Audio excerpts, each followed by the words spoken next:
Last 2-3 দিন খুব ভালো ওয়েদার ছিল, পুলোভারেই কাজ চলে যাচ্ছিল, জ্যাকেট পরতে হচ্ছিল না। তবে এই মার্চ এপ্রিল মাসটা খুব আনপ্রেডিক্টেবল, এক একদিন খুব ভালো ওয়েদার থাকে, আবার এক একদিন ঠান্ডা বৃষ্টি। আজকে অল্প ঝিরঝির করে বৃষ্টি পড়ছে, কুয়াশায় ভরা, ঠান্ডাও আছে, হালকা হালকা ঠান্ডা ঠান্ডা হাওয়া দিচ্ছে। রুষাকে বাসে উঠিয়ে এই পার্কিংটাতেই একটু হাঁটাহাঁটি করে নিই প্রতিদিনই, তো সেটাই করছি, করে বাড়ি যাব, আজকের দিনটা শুরু করব। অনেক সকালে উঠেছি আজকে, রুষার দাবি ছিল আলুর পরোটা নিয়ে যাবে টিফিনে, তো সকাল সকাল উঠে আলুর পরোটা বানিয়েছি, বানিয়ে আলটিমেটলি দিতে পেরেছি।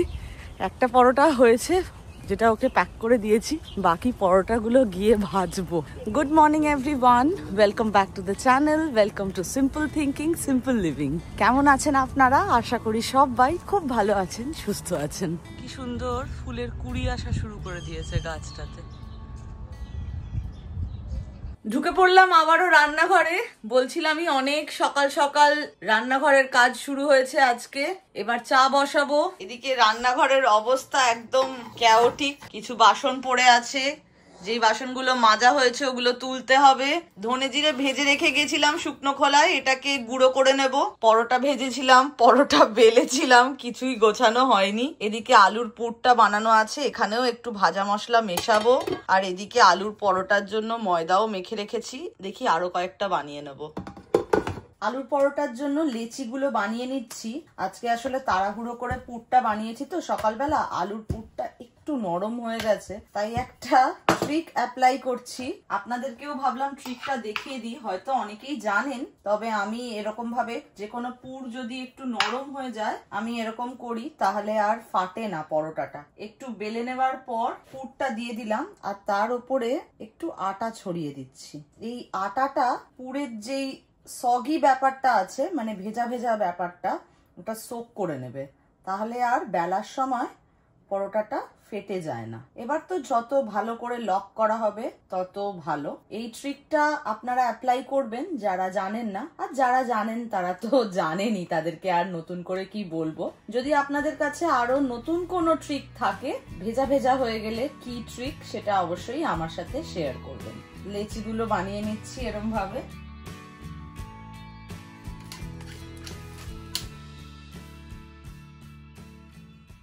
সকাল সকাল ব্রেকফাস্টে আমি আর অরিত্র আলুর পরোটা আর খেলাম না, ভাবলাম হেলদি ওয়েতেই দিনটা শুরু করি। ব্রেড আর অ্যাভোকাডো টোস্ট খাচ্ছি, দুটো পাউরুটির মধ্যে অ্যাভোকাডো আর একটু গোলমরিচ দিয়ে আমরা খাই, অ্যাভোকাডো স্যান্ডউইচের মতো।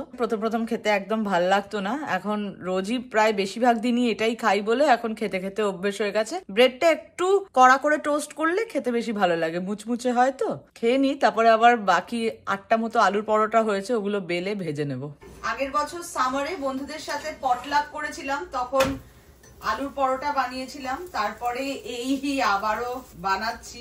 সচরাচর পরোটা বানানো হয় না বাড়িতে অতটা, লুচিটাই বেশি বানানো হয়। রুষা আলুর পরোটা খেতে খুব ভালোবাসে, খুব হেভি হয় তো, তাই চট করে বানাই না। আগের বছরের ভিডিওটাতে ডিটেইলড রেসিপি শেয়ার করেছিলাম কিভাবে আমি আলুর পরোটা বানাই। আজকে আসলে অনেক ভোর ভোর উঠে বানিয়েছি তো, তাই জন্য আর রেসিপি তখন শুট করা হয়নি। পরোটা কিন্তু কখনোই খুব লো ফ্লেমে সেকতে নেই বা ভাজতে নেই, একটু মিডিয়াম টু হাই ফ্লেমে সবসময় ভাজতে হয় বা সেকতে হয়। যে কোনো পরোটা খুব বেশিক্ষণ ধরে সেকতে নেই, তাহলে শক্ত হয়ে যায়। আলুর পরোটাগুলো রেডি হয়ে গেছে, স্ল্যাবটা আবারও পরিষ্কার করে নিয়েছি, বাসন টাসনগুলো মেজে নিয়েছি। শুধু এটা তো কাস্ট আয়রনের, এটা ঠান্ডা না হলে মাজা যাবে না, আলাদা করে সাইডে সরিয়ে রাখবো। গতকাল হলুদ মটর সেদ্ধ করে রেখেছিলাম, আলু মটর টমেটো দিয়ে একটা ঝালঝাল করে ঘুগনি, ঠিক না একটা তরকারি মতো বানাবো। অরিত্র আবার আলুর পরোটা শুকনো শুকনো খেতে ভালোবাসে না, ওর সাইডে একটু ঝোল ঝোল কিছু লাগে। রুষা আবার দই আর আচার দিয়ে আলুর পরোটা খেতে বেশি ভালোবাসে, আমারও দই দিয়ে মন্দ লাগে না, আমার দুটোই চলে, কোনো অসুবিধা নেই। তেলের মধ্যে দিয়ে দিয়েছি অল্প একটু গোটা গরম মশলা আর জিরে ফোড়ন, একটা পেঁয়াজ আর একটা কাঁচা লঙ্কা কুচিয়ে নিয়েছি, অ্যাড করে দিলাম। সর্ষের তেল ব্যবহার করছি। পেঁয়াজটা একটু ভেজে নেব। পেঁয়াজটা ভাজা হয়ে গেলে এবার অ্যাড করে দিলাম আলু, টমেটো, তার সাথে অ্যাড করছি আদা বাটা। সবকিছু ভালোভাবে মিশিয়ে নেব। অল্প কিছুক্ষণ ভাজা ভাজা করে নেব। এবার গুঁড়ো মশলা অ্যাড করছি। হলুদ গুঁড়ো দিয়ে দিলাম, একটু লাল লাল করার জন্য বেশি করেই কাশ্মীরি রেড চিলি পাউডার দিলাম, জিরে গুঁড়ো, খুব সামান্য একটু ধনে গুঁড়ো দিলাম, অল্প একটু নুন দিচ্ছি যাতে টমেটোটা তাড়াতাড়ি গলে যায়। সবকিছু এবার ভালোভাবে মিশিয়ে নিচ্ছি। মটরটা যে সেদ্ধ করেছিলাম ওই জলই একটু অ্যাড করে দিচ্ছি যাতে মশলাটা পুড়ে না যায়। কিছুক্ষণ ঢাকা দিয়ে রান্না করব। আলুটা সেদ্ধ হতে হতে এইবার আর একটা কাজ করে নি। বেশ কিছু আপেল জমে গেছে, এগুলো এমনি খেতে খুব একটা ভালো লাগবে না, সেই আপেলের যে ক্রিস্প ব্যাপারটা ওটা চলে গেছে, তাই ভাবলাম খোসাটা ছাড়িয়ে আপেলের একটা চাটনি বানিয়ে নি। এইটার পর চাটনিটা করে নেব। আলুটা সেদ্ধ হতে হতে সাইডে খোসাটা ছাড়িয়ে কাজটা এগিয়ে রাখি। আলুগুলো ভালোভাবে সেদ্ধ হয়ে গেছে, এইবার সেদ্ধ করে রাখা হলুদ মটরটা অ্যাড করে দেবো। স্বাদ মতো একটু নুন দেব, স্বাদটা ব্যালেন্স করার জন্য সামান্য একটু চিনি দেব। ভালোভাবে কিছুক্ষণ ফুটিয়ে নেব। এবার একটু অ্যাড করে দিচ্ছি শাহি গরম মশলা। ভালোভাবে ফুটতে শুরু করেছে।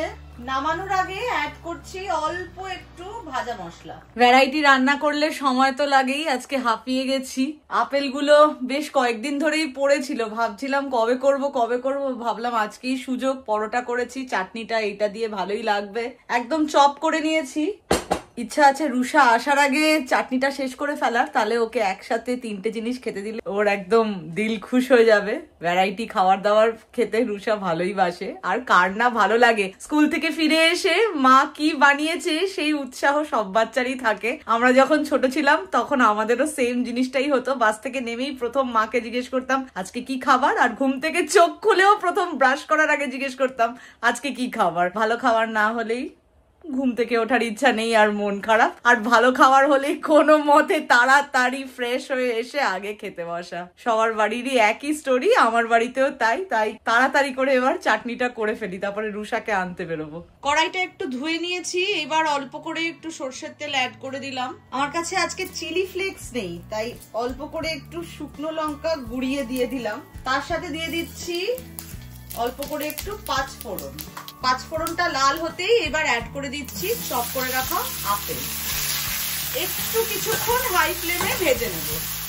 এবার অ্যাড করে দিচ্ছি খুব সামান্য একটু আদা বাটা, অল্প একটু নুন। চাটনিটা আমি গুড় দিয়ে বানাচ্ছি, আপনারা চাইলে চিনিও দিতে পারেন। 4 চামচ মতো গুড় দিয়ে দিলাম। খুব ভালো করে মিশিয়ে নিলাম।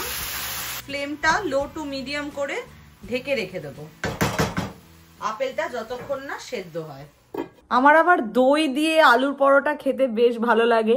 চাটনিটা বসিয়ে ভাবলাম খেয়েই নি, 2টো প্রায় বাজে। ভালো হয়েছে। কি তুমি চলে এলে? আজকে বাসটা প্রচন্ড তাড়াতাড়ি আসছে দেখলাম। হ্যাঁ নিজে হেঁটে চলে এসেছি। বাবা পাকু বুড়ি হয়ে গেছো।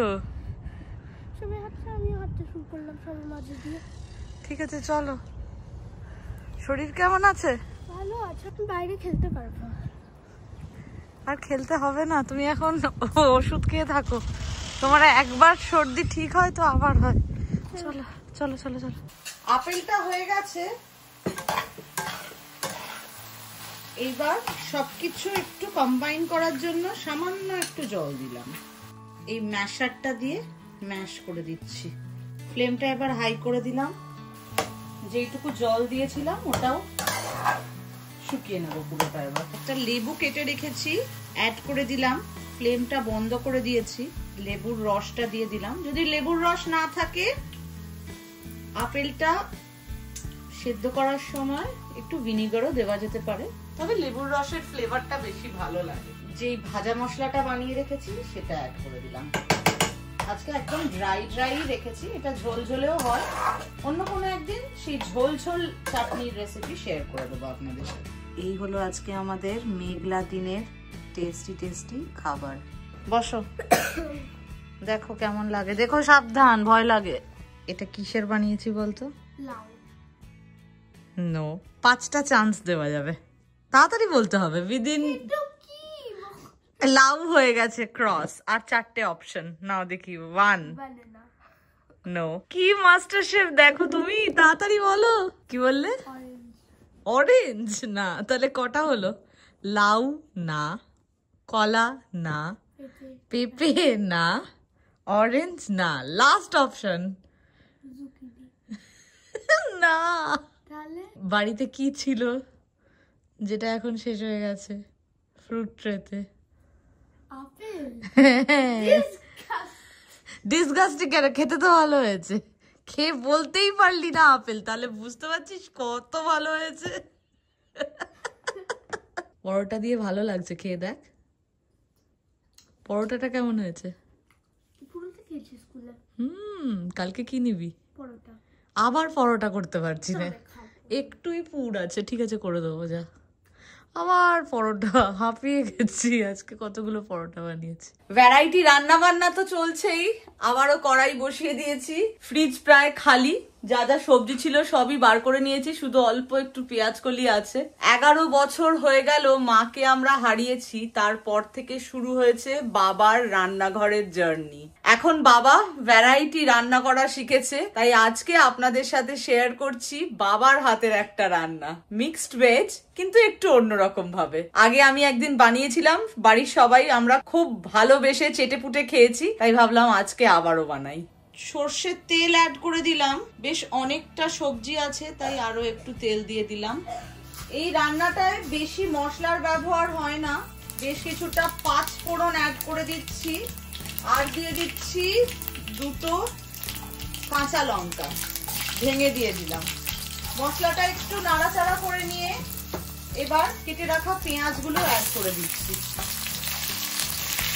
পেঁয়াজটা একটু ভাজা ভাজা করে নিয়ে এবার কিউব করে কেটে রাখা টমেটো অ্যাড করে দিলাম, আর বিনস গুলো অ্যাড করে দিলাম। বিনসটা সেদ্ধ হতে একটু সময় লাগবে।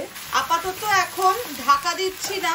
লম্বা বড় গাজর নিলে এই সময় গাজরগুলোও অ্যাড করে দেওয়া ভালো, কিন্তু আমি বেবি ক্যারট নিয়েছি, বেবি ক্যারট খুব তাড়াতাড়ি সেদ্ধ হয়ে যায়, তাই জন্য ভাবলাম আগে টমেটো আর বিনসটা একটু ভেজে নিই, তারপরে ক্যারটটা অ্যাড করব, আর একেবারে শেষে অ্যাড করব ক্যাপসিকাম। ও দেখুন কথায় কথায় আলুটা অ্যাড করতে ভুলে গেছি, এক্ষুনি আলুটাও অ্যাড করে দেব।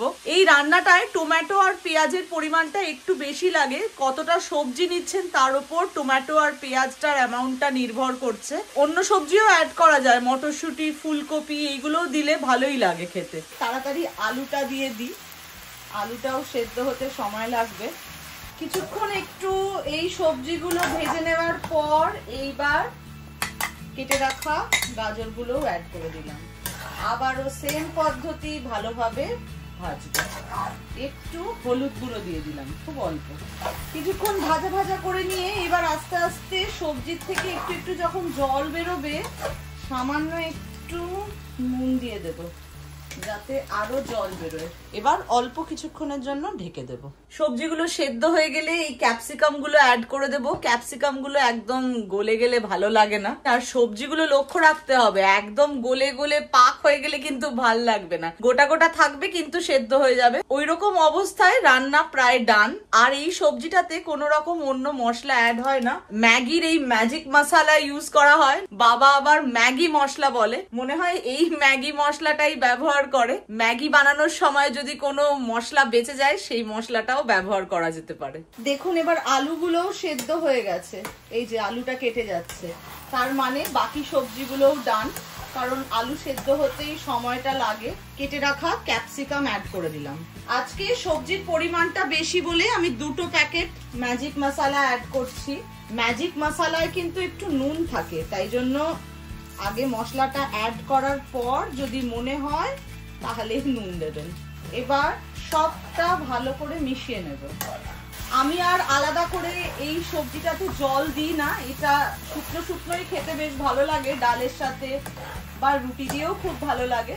গ্যাসের ফ্লেম বন্ধ করে দিলাম, অল্প একটু স্ট্যান্ডিং টাইম দেব, তারপরে সার্ভ করব।